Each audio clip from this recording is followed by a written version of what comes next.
And welcome. We're back on SoCal Prep Report. I'm your host, Randy Rosenblum, and what a great week to come back. Obviously, we're live at 9 o'clock. We'll be on weekly from 9 to 9:30 throughout the rest of the prep calendar season. But of course, this week's a great week because it's Super Bowl week, and we're going to talk about the Rams and Bengals and have some fun, maybe even make a prediction on the game or two. Although, if you read my Twitter over the last few months, you know which way I've leaned. I felt 3 months ago the Rams would win the Super Bowl championship, so I just showed. Southern Section basketball playoffs. The Open Division begins tomorrow night. 4 terrific basketball games on tap. All the other divisions get underway as well. Division 1 is stacked. Great teams throughout, top to bottom, in all the Southern Section basketball divisions, both boys and girls. I do have a co-host tonight. It's not Randy going solo for a half an hour. We have Tarek Fatal. This guy is terrific. He writes for the LA Daily News. He does color commentary on high school basketball, and he is a virtual guru on prep sports. So while we have the time, let's bring in Tarek. Tarek, good to see you. Randy, always happy to be on, always happy to be with you, and we can tag team this high school sports report. All right. What are you looking forward to the most this week? The Super Bowl or tomorrow night's Open Division high school basketball playoffs? Yeah, well, my heart is with the high school sports. Obviously, the Super Bowl being in Los Angeles, that's really fun. Got to root for the home team, right? But if you don't mind me saying, I never mind an underdog winning a game. The Bengals, hey, why not? But for me, in my heart, it's majority filled with the love for high school sports, and that's the biggie that's coming up tomorrow night, and that's the Open Division. We're going to talk a little bit football as well on the prep level with Jason Sabolic. He won a championship at El Camino Real. We carried a lot of his games on LA 36 this past season. When we saw them, they were up and down, struggling here. Terrific when they played at Taft at the end of the year, and they went on to win a City Division II championship. We'll talk to Jason in a little while. Tarek, I know that's a story you covered. That was a very good story during the prep football season, wasn't it?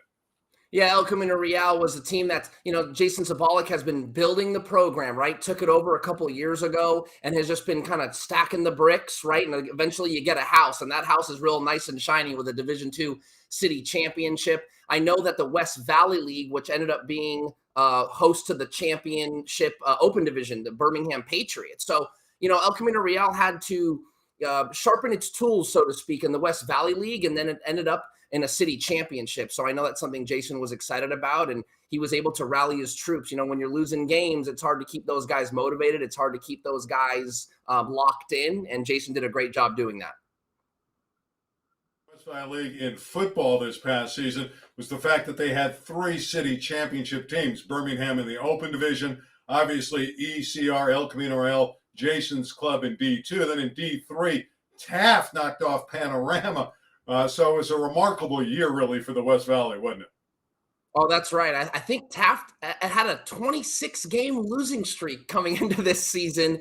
They did. And Jeff Kieran pretty much took over really late. And again, it was just kind of a culture change, maybe similar to something Jason did at ECR. And next thing you know, you get a little belief. You win that one game to snap the streak. You get the team to believe, the players to believe, a little senior leadership. Next thing you know, you're in the mix for another city title, and that's what Taft did. I was there that night when they beat Panorama, and it came down to the wire, and there was game-winning plays and game-winning moments for the Toreadors. And again, yes, they won a city championship. Let's spin it back over to prep basketball. We're going to talk about the Open Division, but what catches your eye about Division I? I know there's a lot of great teams in D1 in the Southern Section basketball.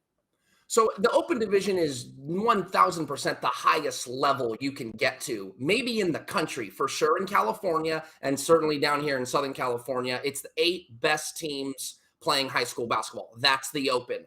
But there's a little bit of a drop-off after the top 2 teams. The Division I bracket, what you're talking to, there is no easy outs. We will see teams go on the road that maybe finished 3rd in their league or 2nd in their league, and maybe they're on the road and playing a league champion, and there will be upsets. There will be shockers in Division I because every single game is that good. You have at-large Trinity League teams or third, fourth place Mission League teams on the road. And those are really, really tough teams. So if I'm a league champion and I got like Crespi coming to my gym or Orange Lutheran coming to my gym, that's not an easy first round matchup. And we could see those teams winning.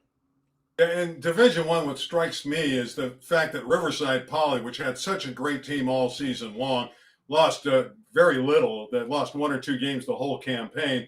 Everyone thought they were going to be in the top 8, that open division. Now they're the number 1 seed in Division One. And then there's Rolling Hills Prep, which is another team led by Benny Gieler.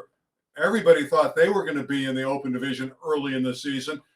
Lost a heartbreaking game to Crane Lutheran, but they had a phenomenal year, and they're the number 2 seed. So that speaks to the depth in some of the teams that are in D1. It's just a tremendous tournament. Yeah, the open division, I'll be honest, there was a couple teams I saw in there, or excuse me, at least one team I saw that probably should have deserved to be in the open, and that was Riverside Poly. But Bishop Montgomery got that 8th seed, and that's Doug Mitchell. I would consider Bishop Montgomery somewhat of a blue blood when it comes to the open division. They seem to always be in that division. So similar like we see in college basketball, there's those blue bloods that kind of always get those berths, the Dukes, the Kansas, the North Carolinas, if you will. And there's a little bit of that in the southern section. And so we have new blood, if you will, in the open, and that's Crane Lutheran and Notre Dame Sherman Oaks. And I was a little shocked that Crane Lutheran, despite it being their first open division berth, got the 4 seed. So good for them. You know, kudos. Now the pressure's on them a little bit, and we'll see. It's going to be a great 8-team bracket. As they play one another, let's start with Bishop Montgomery, the number 8, at number 1 Corona Centennial. And it's not a pure do or die, it's pool play. So you can theoretically lose a game. And in fact, Corona Centennial did that last year and still made it all the way through and won the championship. But what do you see in the Corona Centennial Bishop Montgomery game? I just see a little bit too much Corona Centennial. Again, I mentioned earlier, there's really a drop-off after the top 2 teams in the open division. One is one is Corona Centennial, the defending open champs, took down Sierra Canyon in the spring, and now and Sierra Canyon's the number 2. So it's Bishop Montgomery going on the road. They're going to give it their best shot. Again, Doug Mitchell is really like a Hall of Fame level coach. He's kind of got these mastermind game plans. He always has his team playing hard. He may not always have the 5-star recruit, the 4-star recruit across the board, but he's got a couple good players, and he can squeeze every ounce of talent out of his role players. They all buy in, they all do their job, and that's a dangerous team because of Doug Mitchell, but too much talent for Corona Centennial, and I just think that they're probably going to end up winning that game. Guard play there, and also Bishop Montgomery has a big head. It's really good. Xavier Edmonds, 6'9" junior, solid player, does a lot of great things, passes out of the post beautifully. But when you talk about Corona Centennial, you know, Jared McCain and Donovan Dent, really one of the great guard combinations in Southern California. Now, on the other side of that pool, we have Damien and Crane Lutheran. That's a magnificent matchup. And Crane is actually hosting Damien, who was in the open division a year ago.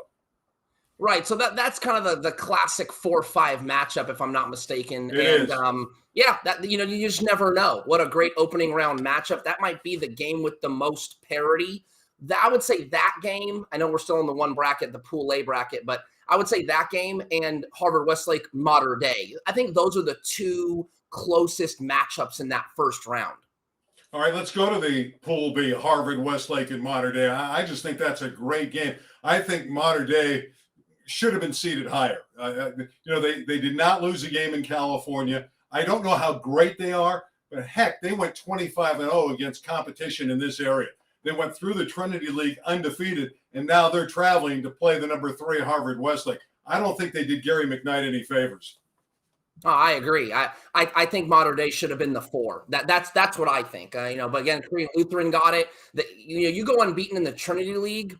That's a pretty good league. I mean, one of the best in California when it comes to high school basketball. So, you know, some people said, oh, well, the Trinity League was down. Well, down is still better than most if you're talking about high school basketball and the level of play in the Trinity League. So Mater Dei probably should have been the 4, but they'll be on the road to Harvard Westlake, and that's going to be a great game. But again, David Rabibo up in Studio City with the Harvard Westlake Wolverines will have his team ready. They got senior and junior leadership. They got a couple underclassmen that are talented. Again, a great game. The other game in the open division is Sierra Canyon Bronny James, Amari Bailey, that clan. Andre Chevalier's done a great job playing Notre Dame Sherman Oaks. Dusty Stromer gets all the ink, but there's other talent there as well at Notre Dame and Sherman Oaks. Ben Stoltzberg, Kendall Haley, Dante Ogbu. I mean, those are some of the key guys. Ben Stoltzberg, this is a senior point guard going to Creighton, Randy. You know, this isn't some guy that's just a good high school player. This is a high-level Division I player. But Dusty Stromer has come on real late. His story is what's made him interesting. He did not play high school basketball during the pandemic. When we had that spring abbreviated season, he didn't play. He was at home, working out, getting better, and then really had a coming out party over the summer and got all these offers. I mean, he's got Louisville on him, UCLA, Arizona. These have all they've all offered Dusty Stromer as a junior. He's a 6'7", really talented player. So he's the one that's kind of getting all the limelight for Notre Dame, but it's their first ever open division berth. And I will have to say, for the Daily News, which is essentially covered the San Fernando Valley, we've got 3 open division teams: Sierra Canyon, Harvard Westlake, and Notre Dame, all in the same pool, and will all be in the Mission League next year. So really fun glimpse of what's to come. Yeah, Sierra Canyon's going to join the Mission League next year, and they're going to be sensational. It's going to make it even tougher. The rivalry games with Notre Dame and Harvard Westlake and Crespi and Alameda and Loyola, it's just going to be outstanding when Sierra Canyon finally gets in the league. Let's talk a little bit about the city section. Then we'll bring in Jason Sabolic and talk about his championship football team. We have a top 10 we put together. We threw it together. We'll start. I think Birmingham should be number 1 now, only because I think it's kind of a mess in the city section. I don't know who the best team is. I like Larry Olalinka, their big center.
On the floor for Coach Nicholas Halleck is to play hard and play like it's your last game. So that's what gives Birmingham the edge. And so, yeah, I think that's a good top 2 right there for the city section open division. All right, we'll move through the rest of the top 10 pretty quickly. Let's reveal number 3 for our viewers on LA 36, and this is the rebirth of SoCal Prep Report. I think I put Venice number 3, if I recall, and I did. The Gondoliers have a great player by the name of Hunt. He scores big, but they lost a controversial game to Palisades recently. Shot may have come in after the buzzer for the Dolphins, so that put Venice out of the top spot. But Venice got a big game coming up with Fairfax tomorrow night. And then we go to the 4th team. I believe we have Narbonne. There's number 4, Narbonne the Gauchos, year in and year out, one of the city powers. Number 5, let's bring up the 5th team, which is Fairfax. I think the Lions are young and talented and have a chance. If they win tomorrow against Venice, obviously we would move them up in next week's rankings when we get ready for the city playoffs. And as we go 6 through 10, we got some really good teams here. We have Palisades, we have Westchester, King Drew, and El Camino Real rounded out the top 10 in Los Angeles, getting ready for the playoffs, which will begin next week. Their brackets haven't come out. Tark, any thoughts about the teams you see there, and who do you like in the city section? I think we'll see another West Valley League matchup in the final. I think we'll see Birmingham and Taft, but Fairfax certainly will have something to say about that. Venice will have something to say about that. And one thing worth mentioning about Venice, they lost to Palisades. I believe it was last night. on a Yeah, that was buzzer the game I was beater. talking about. Yeah, the controversial play. I That's don't know if right. you heard me. Yeah, I sorry. don't know if that shot was really legal. They counted it. So, Venice really, absorbed its first loss in the Western League, and it was tainted in a way, although it's a great win for Pally. Right. Shot comes after the buzzer. What can you do? There's no replay in high school. Shot goes in. Palisades wins the game. So I don't think it'll so much impact Venice. Maybe a seed or two they might drop, maybe. But actually, I think it catapults Palisades into the open where maybe, they were kind of on the bubble. So, hey, good for Palisades. And I think it's likely those are both open division teams. And if Venice knocks off Fairfax tomorrow, they're going to be very highly seeded. That's the key game. All right, I want a comment from you, and then we'll get to Jason. Outside of basketball, and we didn't talk about the girls. I think there's some great girls' stories this year. Etiwanda's phenomenal. They're unbeaten. They're the favorite in the Southern section. Sierra Canyon on the girls' side with Juju Watkins has a great team. And we'll get to the girls in the next week or two and really, dive in. But outside of basketball, give me some of the other things that are happening quickly in high school sports. Well, we got, the high school soccer playoffs, the pairings for the Southern section just got released this week. They're going to get going, at least here locally for the Daily News. Moore Park was the number 1 seed in Division 2. They're a team to watch. The high school soccer pairings for the city section boys will come out on Saturday. It's going to be likely El Camino Real and Birmingham again. It always seems to be those two teams. So, I mean, those definitely something worth keeping an eye on, and that's boys and girls soccer here in the high school area. All right, it's time to relive the high school football playoffs with Jason Sabolic, the head football coach at El Camino for the Royals. Now, let us preface this by he's in a car. He's in the passenger seat. He's on his way to Las Vegas to a football clinic. Jason, are you there? Wow. I'm here, Randy. Thank you for having me. It's such an amazing experience getting to hang out with two of the biggest titans of sports reporting. I really do appreciate being able to grace the presence of both of you guys this evening. Well, have you passed state line yet? We are pulling up as we speak. I'll tell you, it's a little bit of traffic getting out of the city, though. Okay, so you're close to Las Vegas. Yeah. Let's talk about the development of El Camino Real football. When we were doing some of your games, it was fun. We saw Feinberg throwing touchdown passes to Dover, Spellman doing a lot of great things with the Rock, but the football team was inconsistent. No one could have imagined them ending up being a city championship team. What on earth happened at the end of the year that turned you into a championship caliber football team? One of the biggest things is that the kids started to learn the game of football. And for me as a coach, nothing's better. And I think you see this more at the high school level than anything else. It's been quite a long time in the collegiate level. But when you have that aha moment and the kids are learning the game, it starts to become really fun. And then the kids are going after one another. Hey, so I'm gonna do this better this day. And they start really competing within themselves to do better. And they really started to believe that they were a good football team, that they were, that we were trying to preach all the time. The only problem was that they just didn't have the experience in that short COVID spring season. None of those, 99.9% of the kids never played a varsity down of football. 4 months later, you fast forward to probably one of the toughest off-season or preseason schedules that you could ever imagine. And I think that really tuned them up and got them prepared for that stretch run. And they just got better and better and better as the weeks went on, and just started, as we got closer and closer and closer to that belief. And I told them, I was like, look, I'm not done playing. I'm not done having fun yet. I hope you guys aren't. Let's get one more week. And that just became the mantra every week. Let's play one more week. You did, you pretty much mentioned it. You went through a gauntlet of your non-league schedule, right? You played Cathedral, Pasadena, Harvard Westlake, Calabasas, Banning, and unfortunately, you were on the short side of all those games. So you started 0-5. For you as a coach, how did you get? Any coach, when you're trying to preach something, there's got to be a little bit of success so that the kids can start to believe. That's hard to do when you're losing. How did you keep them in that? you got to stay firm. You got to do it for the love of the game. And you lose track of the day to day when you're really doing it and competing and having fun at practice and really not focusing on that kind of stuff so much as opposed to focus on, hey, let's get better in playing football. This is a game. Raise your hand if you love playing this game. And with that being said, you build a level of fun and you keep practice light and you keep it, motivating for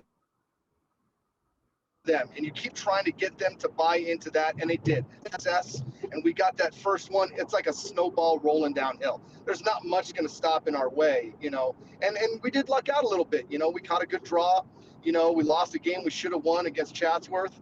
We lost a game that we could have won against Calabasas. It could have gone either way. It just wasn't in our favor quite yet. We just weren't ready. And the football gods aligned at the right time, to be quite honest. It does take skill, but at the end of the day, I think the best in games all over across the board will say there's a little bit of luck involved as well. Well, you went on to beat Hamilton and win the championship. The saga of Ryan Feinberg, you need a leader, you need a quarterback, you need a Stafford, a Brady, somebody, a Joe Burrow to really move your team forward. And you got that guy in Ryan Feinberg. What clicked for him at the end of the year that made him that kind of player? He just started to play with a chip on his shoulder. And like I said, he was having so much fun, he didn't want his high school career to come to an end. And it became that everyday mantra, like, hey, I'm loving this. I'm enjoying practice. I love hanging out with the guys. I love showing up. And you know how hard it is to show up to practice every day. Being athletes as we all were at one time, that, practice can get mundane and boring. And if you keep it light, you keep it fun, the kids want to show up, you give them a little bit of confidence, you show them that they can really do anything that they put their mind to. And the game slowed down. They understood, they finally got it.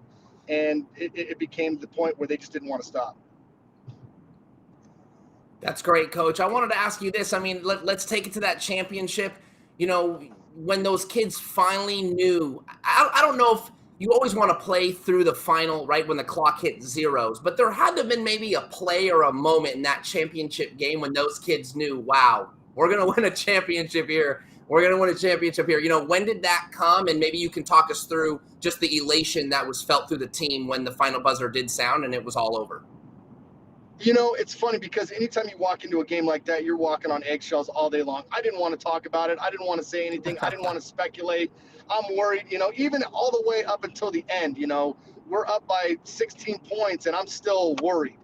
There's no lead is safe in high school sports. I mean, there's no lead that's safe in really any sports, but you got to keep your foot on the gas. But I think, when Ryan threw that first touchdown pass to Cam, and we scored that first touchdown, I think we all breathed a sigh of relief, like, okay, right back and punched us back and scored a touchdown of their own in grand fashion with a great catch in the end zone. We kept doing it and, kept scoring, and defense came up big in a couple of situations. But I think the kids, breathed a sigh of relief after that first touchdown, like, hey, we're here, we're doing this. It was cool that we got to, it wasn't home field advantage, but we got to play in Woodland Hills. And, the crowd was electric, the ambiance, the environment, it was awesome. It was I understand moment. That's a great moment, and the win over Hamilton is phenomenal. Now, I also understand, I think we have Sam Laganà on via Zoom. Now, Sam Laganà is the public address announcer for the Rams. He's also the president at Notre Dame High School. So I think he's the perfect guy to get some thoughts in here, because his Notre Dame basketball team plays Sierra Canyon tomorrow, and his Rams obviously are in the Super Bowl against the Bengals. So Sam, are you there? I'm not hearing Sam Laganà. I was told that we're going to get, there he is. Hello, everybody. How are you? Okay, there's Sam Laganà. We're trying to get him in through Zoom. Want to get a thought from Sam about the Super Bowl coming up. Sam, are you there? Here. Hello, Randy. Sam, good to have you aboard. A quick thought. You're the man. You saw this Ram team all season long. Why is Los Angeles going to celebrate a championship Sunday, late afternoon, early evening? I think, Randy,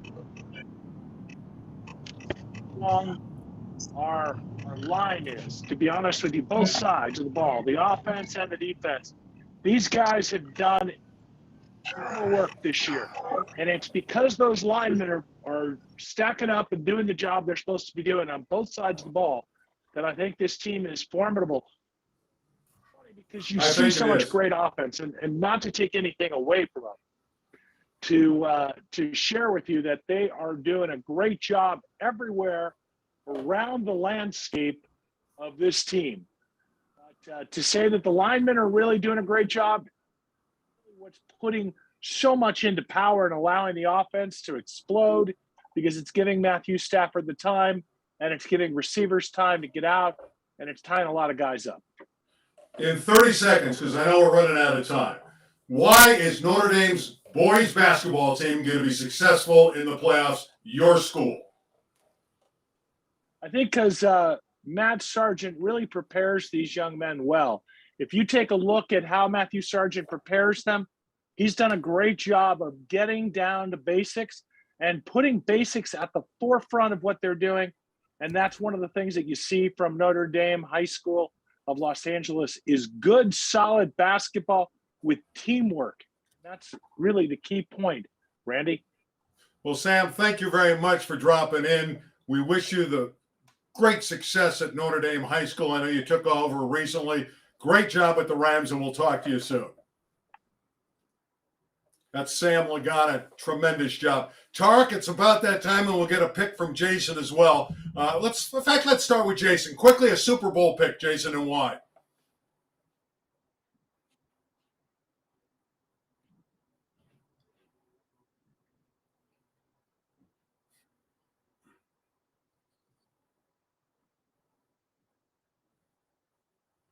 Wow, you had that one teed up. That was pretty nice. I like that. Tarek Fatal, I'm in with the Rams. Again, I picked the Rams going all the way back when they got Von Miller. I thought that was it. I thought their lines were too good, and I thought they would put pressure on all these teams because it's a passing league with Von Miller and Donald and all that group. I said that months ago. So what do you think, Tarek? Man, I don't know if I can top what Jason just said right there. That the Joes makes just that the equation of the Joes was awesome there. That's hard to argue. Again, I'm not going to say I'm indifferent, but I'm indifferent. I want to see a good game. I would love to see the hometown team win in its hometown. That's a good story. And I believe, Randy, you might be able to correct. I don't think the Bengals ever won a Super Bowl, have they? Yeah, see, that's a great story too. So, I'm going to go on the fence a little bit. I think I'll root for the home team, and I'll say the Rams win. I am not going to be mad if the Bengals win their first ever Super Bowl and Joe Burrow is lighting up another cigar. I'm not going to be mad at it. All right, we're going to say goodbye to Jason. Thank you and congratulations on a championship year, and I'm sure it looks good for next year as well. That's Jason Sabolic. Thank you for letting me hang out, guys. Does lose Ryan Feinberg, his great quarterback, but he's got it going now, and the Royals should be good. They're no longer that other name that they used to have. They are the Royals. See, we have about 30 seconds, so I do want to thank Tarek. Tarek, a final thought. Any stunners tomorrow in high school basketball, real quick? I'm not going to go. I'm not going to go as far as to call any upsets, but there will be some great games, and the Open Division is yet again going to prove why it's some of the best high school basketball in the country.